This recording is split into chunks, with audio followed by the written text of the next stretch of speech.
आइए दोस्तों, स्वागत है आपका अनमोल डिफेंस एकेडमी में। हम पढ़ रहे हैं कक्षा 10 की फिजिक्स, जिसका चैप्टर चल रहा है मानव नेत्र तथा रंग बिरंगा संसार। उसका लेक्चर नंबर है 4, यानी पार्ट नंबर 4 है। उस पार्ट नंबर 4 में हम ये देखेंगे कि प्रिज्म से प्रकाश का अपवर्तन कैसे होता है, यानी प्रिज्म से प्रकाश का अपवर्तन, ये हेडिंग है।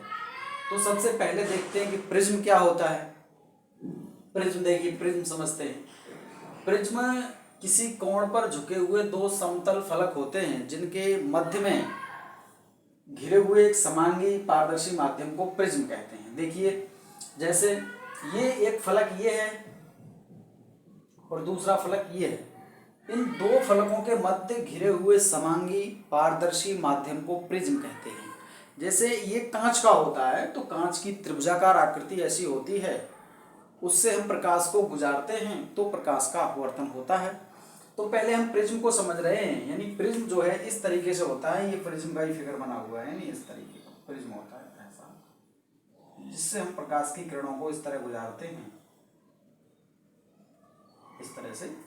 तो ये प्रिज्म होता है। क्लियर है? तो किसी कोण पर तो झुके हुए, मतलब ये एंगल है कोई भी 30, 40, 45, जिसको हमने नाम दिया है कोण ए। तो किसी कोण पर झुके हुए दो समतल अपवर्तक फलक, यानी एक फलक ये, दूसरा फलक ये, के मध्य घिरे हुए समांगी एवं पारदर्शी माध्यम को प्रिज्म कहते हैं। ठीक है, ये प्रिज्म हो गया। प्रिज्म के आयताकार फलकों से प्रकाश का अपवर्तन होता है, यानी ये आयताकार फलक हैं, एक, दूसरा ये, दो। इन आयताकार फलकों से प्रकाश का क्या होता है? अपवर्तन होता है। अतः इन्हें अपवर्तक फलक कहते हैं। इन फलकों को क्या कहते हैं? अपवर्तक फलक कहते हैं। जिन फलकों से प्रकाश का अपवर्तन होता है उसे अपवर्तक फलक कहते हैं। अपवर्तक फलकों के बीच के कोण को प्रिज्म कोण कहते हैं। यानी जो अपवर्तक फलक हैं इसके, ये इनको साइड फलक भी कहते हैं, पार्श्व फलक भी कहते हैं। तो इन फलकों के बीच जो एंगल बन रहा है उसको क्या कहते हैं? प्रिज्म कोण ए कहते हैं। क्लियर है? अब देखते हैं कि कांच के जो प्रिज्म है उससे प्रकाश का अपवर्तन कैसे होता है। तो हमने प्रिज्म को समझा, यानी दो समांगी साइडें हैं, उनके बीच में घिरा हुआ जो समांगी पारदर्शी माध्यम है उसे हम प्रिज्म कहते हैं। ये कांच का होता है generally. A B comma A C, A B और ए सी क्या है? अपवर्तक फलक है। अब देखिए, जैसे इस तरह से हमने एक प्रकाश की किरण भेजी, तो अपवर्तक फलक से टकराने के पश्चात इसका अपवर्तन होगा। क्योंकि इधर एयर है, इधर वायु है, और ये कांच का बना हुआ है। तो हमने पिछले वीडियो में देखा था, जब चैप्टर लाइट पढ़ रहे थे, कि जब प्रकाश वायु से और कांच में जाती है तो अविलंब की ओर झुक जाती है। तो जब एयर, जो हमारी जो किरण है प्रकाश से कांच में गई है, तो देखिए ये एन एंड एस क्या है? अविलंब है। तो अविलंब की ओर किरण क्या हो गई? झुक गई। तो ये किरण गई और फिर अपवर्तन के पश्चात किरण यूं गई। तो जब किरण जिस एंगल से जाती है उसको बोलते हैं अपवर्तन कोण, और जिस एंगल से किरण निकलती है यहाँ से उसको कहते हैं अपवर्तित किरण, अपवर्तन कोण। ये है आपतन कोण और ये है अपवर्तन कोण। क्लियर है? ये किरण गई, अब फिर से वही यहाँ कंडीशन होगी। ये कांच है और इधर माध्यम एयर है। तो जब प्रकाश की किरण निकलेगी तो वो कैसे निकलेगी? क्योंकि इधर सघन माध्यम हो गया, इधर माध्यम विरल हो गया। तो सघन से विरल में जाते समय जो किरण है वो अविलंब से दूर हट जाएगी। तो यहाँ अविलंब देखिए, ये डॉटेड लाइन में यहाँ था, तो किरण यहाँ से काफ़ी इधर दूर हट गई। तो यानी हमने जो पिछले लेक्चर जो प्रकाश चैप्टर पढ़ रहे थे उसमें पढ़ा था कि जब प्रकाश की किरण विरल से सघन माध्यम में जाएगी, क्योंकि यहाँ एयर है, ये कांच है, तो विरल से सघन माध्यम में जाएगी तो अविलंब की ओर झुक जाएगी, जबकि सघन से विरल में जाएगी तो अविलंब से दूर हट जाएगी। तो क्लियर है? ये इसी बात पर ये बस केवल डिपेंड है। अपवर्तन देखिए, तो एयर से और कांच में जब प्रकाश की किरण गई, किरण पी, तो ये जो है अविलंब की ओर झुक गई। और जब ये ऐसे सीधी जाएगी, क्योंकि माध्यम चेंज नहीं हुआ है, और जैसे ही माध्यम चेंज होगा कांच से एयर आएगी तो किरण एफ एस जो है अविलंब से दूर हट जाएगी। ये देखिए डॉटेड लाइन वाला, ये अविलंब था। अगर किरण इधर मुड़ती तो कहते अविलंब की ओर झुकी है, किरण उधर चली गई, इसका मतलब ये अविलंब से दूर हट गई। हटना भी चाहिए क्योंकि इधर कांच है, इधर एयर है। अब देखिए इसमें शब्दावलियां हैं, कुछ समझते हैं। जैसे पीई क्या है? पीई यहाँ तक देखिए पी क्या है, आपतित किरण है, आने वाली किरण है। इसी तरह ई एफ क्या है, ई एफ देखिए ई ये है, एफ ये है, ये अपवर्तित किरण है, यानी अपवर्तित हुई है, क्योंकि आप जो फलक है, अपवर्तक फलक पर जो किरण पड़ी उसके बाद अपवर्तित होती है किरण। एफ एस क्या है, एफ एस देखिए निर्गत किरण, यानी ये किरण निकल गई है, इसको निर्गत किरण कहते हैं। कोण ए क्या है, प्रिज्म कोण है, ये जो अपवर्तक फलक जिस कोण पर मिल रहे थे उसको प्रिज्म कोण कहते हैं, तो कोण ए प्रिज्म कोण है। कोण आई क्या है, देखिए आई थी किरण यहाँ, इसलिए इसे आपतन कोण कहते हैं। और कोण आर क्योंकि अपवर्तन हुआ था इसके बाद का एंगल है, तो इसे अपवर्तन कोण कहते हैं। कोण ई क्या है, निर्गत कोण है, यानी इतने एंगल पर कोण ये किरण गई है।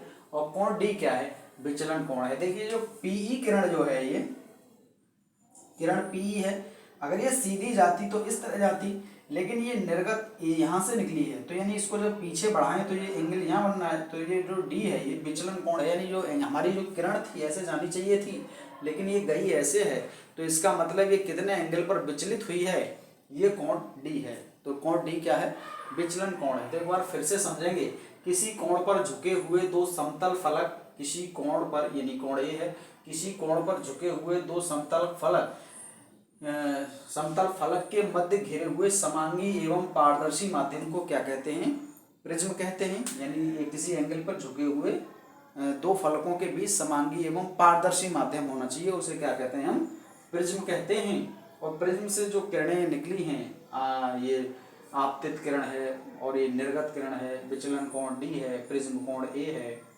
ये कोण आई क्या है, आपतन कोण है, कोण आर क्या है, अपवर्तन कोण है, कोण ई क्या है, निर्गत कोण है, कोण डी क्या है, विचलन कोण है। तो इन तरीके को हमने समझा, बड़ा सिंपल है, कोई दिक्कत वाली बात नहीं है, केवल वही है ये समझना है। पिछले वीडियोस को हमें प्लेलिस्ट में जाके देखना है कि जो इधर एयर से कांच में जाएगी तो अभिलंब की ओर झुक जाएगी, और कांच से एयर में जाएगी तो अभिलंब से दूर हट जाएंगी। ये कंसेप्ट है इसका, क्लियर है।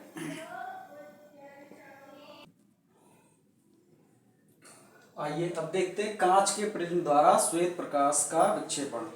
यानी जो कांच है हमारा, कांच का जो प्रिज्म है, उससे जो श्वेत प्रकाश गुजारा जाएगा तो 7 रंगों में ये कैसे विभक्त होता है, इसको देखते हैं। सूर्य का जो श्वेत प्रकाश है जब प्रिज्म से होकर गुजरता है तो प्रिज्म श्वेत प्रकाश को 7 रंगों में विभक्त कर देता है। यानी ये जो है ये श्वेत प्रकाश है,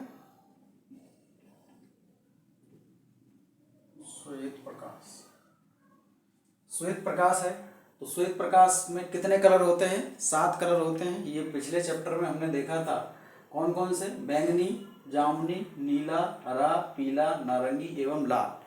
इसको शॉर्ट में हमने ऐसे याद कर रखा है, विबग्योर, BIVGOR, यानी V फॉर बैंगनी, और जामुनी, इंडिगो, ब्लू, नीला, ग्रीन, हरा, येलो, पीला, नारंगी, ऑरेंज, रेड, लाल, और ये वॉयलेट होता है, बैंगनी फॉर वॉयलेट।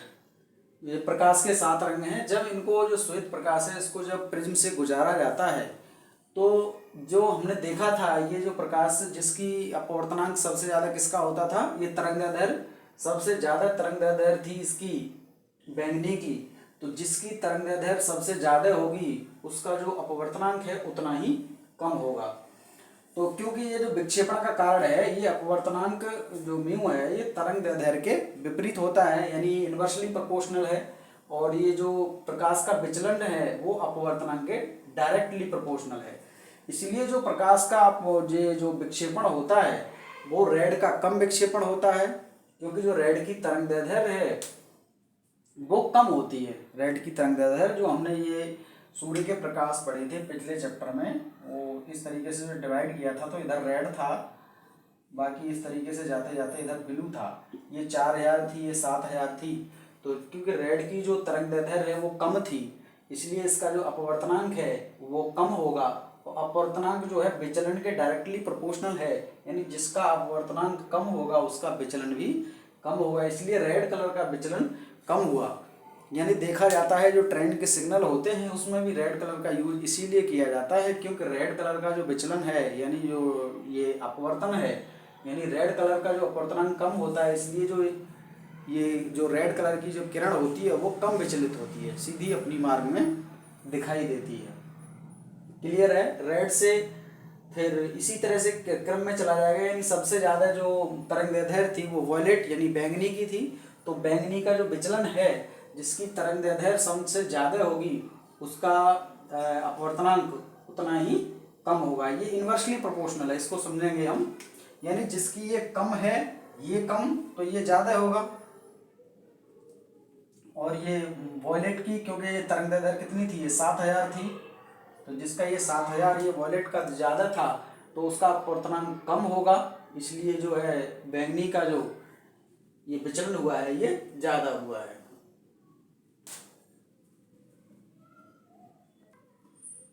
तो एक बार फिर देखते हैं, यानी इसकी जो तरंगदैर्घ्य है वॉयलेट कलर की, जो इस तरह चलता है, ये VIVGYOR, इसकी होती है लगभग 4000 के आसपास। और रेड कलर की जो तरंगदैर्घ्य है वो 7000 के आसपास होती है।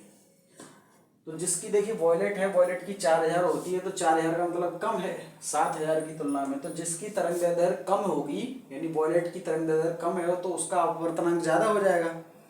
और चूंकि अपवर्तनांक ज़्यादा है और जो विचलन है वो अपवर्तनांक डायरेक्टली प्रोपोर्शनल है, जब अपवर्तनांक ज़्यादा है तो विचलन भी ज़्यादा हो जाएगा। यानी जो बैंगनी कलर है, ये वॉयलेट है, उसका विचलन ज़्यादा हो जाएगा। देखिए यहाँ जो बैंगनी कलर है उसका विचलन, क्योंकि ये किरण ऐसे जानी चाहिए थी, तो बैंगनी का सबसे ज़्यादा विचलन हो रहा है। ठीक है, तो जिसकी तरंगदैर्घ्य कम है उसका विचलन ज़्यादा है, क्योंकि तरंगदैर्घ्य कम है, अपवर्तनांक ज़्यादा होगा। जिसका अपवर्तनांक ज़्यादा है उसका विचलन भी ज़्यादा होगा। उससे कम इंडिगो, यानी ये इंडिगो का होगा, जामुनी का, उससे कम ब्लू नीला का, इसी तरह से सबसे कम जो है रेड का होगा। क्लियर है? यानी विक्षेपण का जो कारण है अपवर्तनांक है, अपवर्तनांक 1 तरंगदैर्घ्य लैम्डा होता है, और विचलन डायरेक्टली प्रोपोर्शनल होता है अपवर्तनांक के। ठीक है, सबसे पहले न्यूटन एक वैज्ञानिक थे, आइजैक न्यूटन इनका पूरा नाम था। न्यूटन ने सर्वप्रथम सूर्य के स्पेक्ट्रम को प्राप्त करने के लिए प्रिज्म का उपयोग सबसे पहले किया था। तो हमें यही समझना होता है इसमें कि ये किरणें कैसे मतलब डिफ्लेक्ट हो रही हैं, विक्षेपित हो रही हैं। तो ये फॉर्मूला याद रखना है, अपवर्तनांक बराबर 1 तरंगदैर्घ्य, जिसकी तरंगदैर्घ्य कम उसका अपवर्तनांक ज़्यादा, और जिसका अपवर्तनांक ज़्यादा उसका विचलन भी ज़्यादा होगा। यानी बैंगनी कलर का विचलन सबसे ज़्यादा होता है और रेड कलर का विचलन सबसे कम होता है स्पेक्ट्रम में, जिस स्पेक्ट्रम का क्रम है VIVGYOR, विग्योर। क्लियर है? अगर इन दोनों स्पेक्ट्रम को एक सीधा और एक उल्टा प्रिज्म रख दिया जाए तो श्वेत प्रकाश ज्यों का त्यों मिल जाता है बाद में, क्योंकि ये रेड कलर का सबसे कम, बैंगनी कलर का सबसे ज़्यादा विचलन ऐसे हुआ, और दूसरा प्रिज्म जब उल्टा रखा तो ये ऐसे जाके यहाँ मिल जाएंगी, और दोनों फिर लास्ट में जाके श्वेत प्रकाश ही ज्यों का त्यों मिल जाएगा। तो क्लियर है ये कांच के द्वारा प्रिज्म श्वेत प्रकाश का विक्षेपण कैसे होगा। देखिए दोस्तों, अगली हेडिंग है इंद्रधनुष का बनना। आकाश में देखिए इंद्रधनुष कैसे बनता है। इंद्रधनुष जो है हमेशा वर्षा के पश्चात बनता है, और जो पानी की बूंद है इनके कारण इंद्रधनुष बनता है। इंद्रधनुष वर्षा के पश्चात आकाश में जल के सूक्ष्म कणों में दिखाई देने वाला प्राकृतिक स्पेक्ट्रम है। यानी इंद्रधनुष का बनने का मतलब ये है कि इंद्रधनुष में भी हमें वही VIVGYOR यानी 7 कलर ही दिखाई देते हैं। तो जो प्रकाश की किरण तो है ही वायुमंडल में, जो पानी की बूंदें हैं वो प्रिज्म का कार्य करती हैं, और जब पानी की बूंद प्रिज्म का कार्य और प्रकाश की किरण है ही, तो जब बूंद से किरण टकराती है तो टकराने के पश्चात उसका अपवर्तन हो जाता है, और इस तरह इंद्रधनुष बन जाता है। तो वर्षा के पश्चात आकाश में जल के सूक्ष्म कणों में दिखाई देने वाला प्राकृतिक स्पेक्ट्रम है क्या? इंद्रधनुष। यानी ये सूर्य का प्रकाश था जो इस तरह से चला, रास्ते में पानी की बूंद मिली, पानी की बूंद से टकराने के पश्चात इसका अपवर्तन हुआ, अपवर्तन के पश्चात ये घटना घट गई। यह वायुमंडल में उपस्थित जल के सूक्ष्म बूंदों के द्वारा सूर्य के प्रकाश के परिक्षेपण के कारण प्राप्त होता है किससे है ये? बूंदों से। ठीक है। इंद्रधनुष सदैव सूर्य के विपरीत दिशा में बनता है। इंद्रधनुष बनता किधर है? सूर्य के विपरीत दिशा में। यदि सूर्य पूरब में है तो ये पश्चिम में बनेगा, और सूर्य अगर उत्तर में है तो ये दक्षिण में बनेगा। सूर्य के विपरीत दिशा में बनेगा। जल की सूक्ष्म बूंदें प्रिज्म की भांति कार्य करती हैं। तो जो जल की बूंदें हैं छोटी छोटी, वो किसका कार्य करती हैं? प्रिज्म का कार्य करती हैं। यदि सूर्य हमारी पीठ की ओर हो, एक घटना है, इसको भी समझेंगे। यदि सूर्य हमारी पीठ की ओर हो और हम आकाश की ओर धूप वाले किसी दिन किसी जलप्रपात अथवा जल के फव्वारे से देखें तो भी इंद्रधनुष का बनना दिखाई देता है, क्योंकि जो बूंद है उसकी वो प्रिज्म की भांति कार्य कर जाती है और इंद्रधनुष बन जाता है। तो इंद्रधनुष क्या है? इंद्रधनुष एक प्रकार से सूर्य से जो प्रकाश आता है तो बूंदों से टकराकर प्रकाश का अपवर्तन या परिक्षेपण हो जाता है, जिसके कारण जो प्रकाश का रंग है वो 7 कलरों में विभाजित हो जाता है। इसी को इंद्रधनुष का बनना कहते हैं। ये हमेशा बारिश के समय में बनता है और सूर्य के विपरीत दिशा में बनता है। हाँ, तो दोस्तों अब देखते हैं क्रांतिक कोण। क्रांतिक कोण क्या होता है? देखिए, आपतन कोण का वह विशिष्ट मान जिस पर अपवर्तन कोण का मान 90 डिग्री हो जाए या अपवर्तन के पश्चात जो आपतित किरण है वो दोनों पृथककारी जो तल थे उसके समांतर हो जाए। तो देखिए समझते हैं इसको। जैसे ये अभिलंब है, ये आने वाली किरण है, और ये क्या है? पृथककारी तल है। देखिए ये पृथककारी तल है, ये आपतित किरण है, और ये क्या है? अभिलंब है। तो आपतन कोण का वह विशिष्ट मान, यानी जो ये आई है, आई को क्या बोलते हैं? आपतन कोण। आपतन कोण का वह विशिष्ट मान जिस पर अपवर्तन कोण का मान 90 डिग्री हो जाए, यानी जो ये किरण जाएगी ये 90 डिग्री हो जाए, यानी यूं 90 डिग्री हो जाए, अपवर्तन कोण का मान 90 डिग्री हो जाए, या अपवर्तन के पश्चात जो अपवर्तित किरण है वो दोनों पृथककारी पृष्ठ के समांतर गुजरती हो। यानी ये तो या जो ये किरण है, जो ये आपतित किरण आई, तो आपतित किरण के बाद जो किरण जो अपवर्तित होगी वो ये जो पृथककारी तल है इसके समांतर गुजर जाए, या फिर ये अपवर्तन कोण का मान 90 डिग्री हो जाए इसका। ठीक है, तो उसे हम जो कहते हैं क्रांतिक कोण IC कहते हैं। ठीक है, IC फॉर क्रांतिक। तो ये हुआ क्रांतिक कोण। क्या हुआ? आपतन कोण का वह विशिष्ट मान। आपतन कोण का वह विशिष्ट मान जिस पर अपवर्तन कोण, ये वाला कोण जिसको R से दर्शाते थे, अपवर्तन कोण का मान 90 डिग्री हो जाए, या फिर अपवर्तन के पश्चात जो अपवर्तित किरण है वो दोनों पृथककारी तल, जो अलग करने वाला तल था, उसके समांतर हो जाए। इस जो कोण बनता है इतने पर, उसको क्या कहते हैं हम लोग? क्रांतिक कोण कहते हैं, जिसे IC से दर्शाते हैं। क्लियर है? अब देखते हैं अगली घटना, पूर्ण आंतरिक परावर्तन। जब प्रकाश की किरण किसी सघन माध्यम से विरल माध्यम में जाती है, यानी ये दोनों तलों को अलग करने वाला पृथककारी तल है, ऊपर मान लेते हैं सघन और नीचे मान लेते हैं हम विरल, ये अभिलंब है। तो जब प्रकाश की किरण किसी सघन से विरल माध्यम में जाए और आपतन कोण का मान क्रांतिक कोण से भी अधिक कर दिया जाए, यानी जो आपतन कोण है उसका मान कितना कर दिया जाए?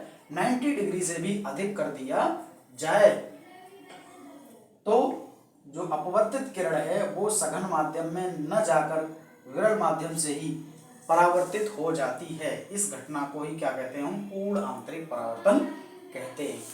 यानी इसमें क्या है? सघन माध्यम से कोई किरण विरल माध्यम में जाती है तो आपतन कोण का मान क्रांतिक कोण से अधिक कर दिया जाए, यानी जो कोण जो C था, क्रांतिक कोण था, इसी एंगल का मान क्रांतिक कोण से भी अधिक कर दिया जाए। यानी क्रांतिक कोण 90 का था तो इस एंगल का मान लो 100 कर दिया जाए, 110 कर दिया जाए, तो किरण का जो परावर्तन है वो विरल माध्यम में होना चाहिए। लेकिन जब किरण का माध्यम, जब एंगल जो है आपतन को, ये एंगल क्रांतिक कोण से ज़्यादा है कर दिया जाए, तो किरण का जो अपवर्तन है विरल माध्यम में न होकर सघन माध्यम में ही हो जाता है। इस घटना को क्या कहते हैं हम लोग? पूर्ण आंतरिक परावर्तन कहते हैं। एक बार और समझें, यानी जब प्रकाश की किरण सघन माध्यम से विरल माध्यम में जाती है तो क्रांतिक कोण का मान 90 था उससे अधिक कर दिया जाए, यानी आपतन कोण का मान क्रांतिक कोण से अधिक कर दिया जाए, तो किरण विरल माध्यम में अपवर्तन होने के स्थान पर सघन माध्यम से ये परिवर्तित हो जाती है। इस घटना को क्या कहते हैं हम? पूर्ण आंतरिक परावर्तन कहते हैं। अपवर्तन के कुछ कारण भी हैं, जैसे तारों का टिमटिमाना। हमें आकाश में तारे टिमटिमाते हुए नजर आते हैं, किस घटना के कारण? अपवर्तन के कारण। ये क्वेश्चन भी पूछा जा सकता है कि आकाश में तारे टिमटिमाते दिखाई देते हैं, किस घटना के कारण? अपवर्तन के कारण। या फिर इस पे थ्योरी आए लिखने के लिए तो आप भी अपवर्तन की घटना को दर्शा के उसमें लिख सकते हैं कि आकाश में तारे इसलिए टिमटिमाते हुए दिखाई देते हैं। या अग्रिम सूर्योदय विलंब सूर्यास्त, यानी सूर्य उदय होने से 2 मिनट पहले ही हमें ये लगता है कि सूर्य उगने वाला है, जबकि वो वास्तव में उगता नहीं है, लेकिन फिर भी हमें लगता है कि सूर्य उदय हो चुका है। और सूर्य जब अस्त होता है तब भी हमें लगता है सूर्य अस्त हो चुका है, लेकिन वो 2 मिनट पहले ही ऐसा लगने लगता है कि सूर्य अस्त हो चुका है। ये दोनों की दोनों घटनाएं, तारों का टिमटिमाना, अग्रिम सूर्योदय तथा विलंब सूर्यास्त, यानी सूर्य जब अस्त होता है तब भी 2 मिनट तक ये लगता रहता है कि सूर्य अस्त हो रहा है। दोनों ही घटना किसके कारण होती हैं? अपवर्तन के कारण होती हैं। तो दोस्तों, चैनल पर नए हों तो चैनल को सब्सक्राइब करें, वीडियो पसंद आई हो तो वीडियो को लाइक करें। धन्यवाद।